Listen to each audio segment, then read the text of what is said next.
Et salut les mobbers, alors on se retrouve aujourd'hui encore sur la 103 RCX. Donc on va faire le test du pot Doppler, voilà. Tac, voilà le pot Doppler contre le Gianelli. Voilà, vu que ça braille un peu trop. Et puis on va voir ce que ça donne. Donc le Doppler, c'est un pot normalement pour 103 SP MVL, donc il va sortir un petit peu. Mais bon, pas bien grave.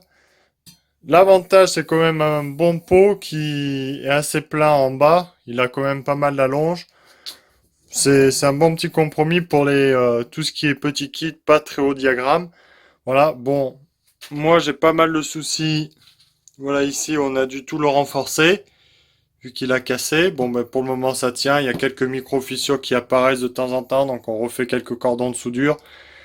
Voilà. Après, c'est un pot, il a quand même 3500 km. Je roule sur des routes quand même défoncées. Après, maintenant, la tôle d'aujourd'hui, elle a l'air fragile. Mais bon, on va pas se plaindre malgré que, voilà. Ça pourrait être mieux, ça fait chier que le pot, au bout d'un an, il casse, quoi. Là, depuis que je suis passé en cartouche aluminium, ça bouge plus. Voilà. Là, j'ai aucun souci en cartouche aluminium. La cartouche carbone, j'ai eu que des soucis.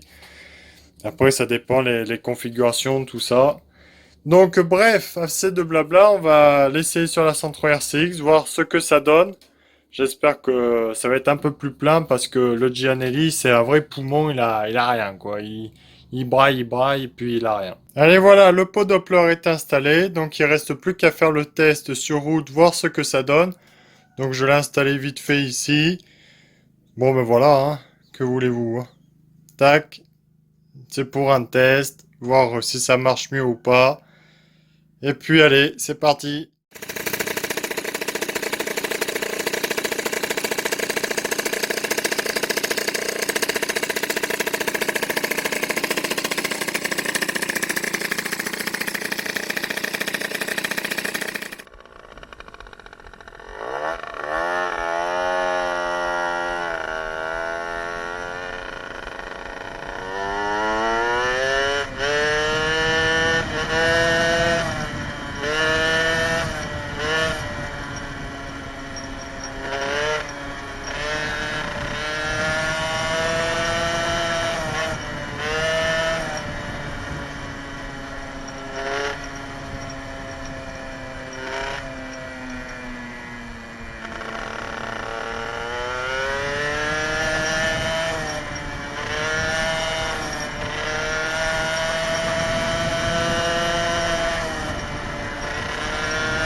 Bon voilà, de retour de l'essai. Alors pour vous sur la vidéo, c'est pas du tout concluant vu que en fait moi ça me bloquait en variation vu que comme je suis fixé comme ça va pas. Il aurait fallu que je foute une tige filetée et que je laisse quand même un peu plus de mouvement vu que là ça force un peu donc automatiquement ça vient un peu bloqué.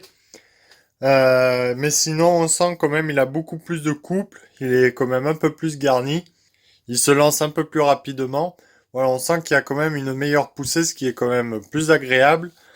Alors voilà, le pot Doppler est quand même plus adapté dessus. Bon voilà, après lui c'est 1% 3 SP, donc c'est un peu la misère. C'est possible de l'adapter, mais bon, vous voyez comment c'est foutu. Je faisais gaffe dans les virages au cas où de pas toucher. Même si on a la place, voilà, on a vite fait de faire frotter. Mais oui, si vous achetez en fait le kit Bidalo RR, en tout cas sur Peugeot et même MBK, je pense que c'est mieux que vous partez sur le pot Doppler. Déjà, vous aurez une meilleure allonge vu que j'ai plus de couple. Et moi, c'est ce qui me manque avec le Gianelli. Si vous suivez mes vidéos, dès que le variateur s'ouvre à fond, il n'y a plus rien. Il y a plus de couple, elle a du mal à traîner. Elle s'élance petit à petit, tout doucement, jusqu'à sa vitesse de pointe de 90 sur du plat, parce que je pense en descente elle peut prendre plus, mais ça m'intéresse pas. Si à chaque fois il faut une descente pour la lancer, c'est pas intéressant. Donc oh oui, c'est pas mal. Elle a du mal, voilà. Mais avec le pot Doppler qui est plus garni, je pense que si vous faites cette configuration, le pot Doppler, le cylindre bien sûr stock, voilà comme ça. Ceux qui s'y connaissent pas trop en préparation, vous laissez stock. Et oui, je pense un bon petit 100 km/h GPS sur ligne droite, c'est possible avec ce kit, voilà. C'est après peaufiner les réglages et quoi que ce soit, chacun avec son truc. Transmission 11 par 59. Donc oui, il y a de quoi l'exploiter. Ou le pot d'échappement Bidalo RR qui était fait ben, pour ces kits, quoi. Là, normalement, ça doit bien s'aberrer. Normalement, dans la logique des choses, ça doit bien s'aberrer. Voilà. Moi, c'est mon retour. Après, je vais pas faire plus de tests avec les pots d'échappement vu que c'est la misère. Si c'est pour les adapter pendant 1 heure, il m'aurait fallu des vrais pots de SPX RCX.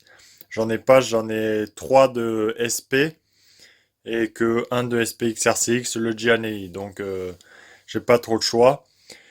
Je vais partir directement sur la préparation de ce haut moteur. Voilà, on va, je pense dans une prochaine vidéo, ouvrir l'échappement à 185 degrés, ce qui est normalement les G1 de l'époque. Voilà, c'était 185. C'est pas non plus des... Alors, c'est un gros échappement, mais pour le milieu de compétition ou quoi que ce soit, c'est voilà, c'est dans les clous, c'est pas non plus trop excessif. On n'est pas obligé non plus de trop taper dedans, voilà, que les réglages soient super difficiles à régler. 185, c'est un très très bon compromis, c'est un vrai géant, quoi. Donc voilà les choses, les news qui vont être faites sur ça là. La prochaine vidéo, ben, on démontera le haut moteur, on verra l'état du haut moteur. Donc déjà, quand j'ai enlevé le pot d'échappement, j'ai regardé par la lumière d'échappement, le cylindre piston avait l'air super propre. Franchement, on voit la qualité qui est au rendez-vous. Et puis basta. Bon ben allez, j'espère que vous aurez aimé cette vidéo. Bon ben on n'a pas pu vraiment essayer le pot Doppler entièrement, mais on a quand même des retours positifs. Allez, salut, à bientôt.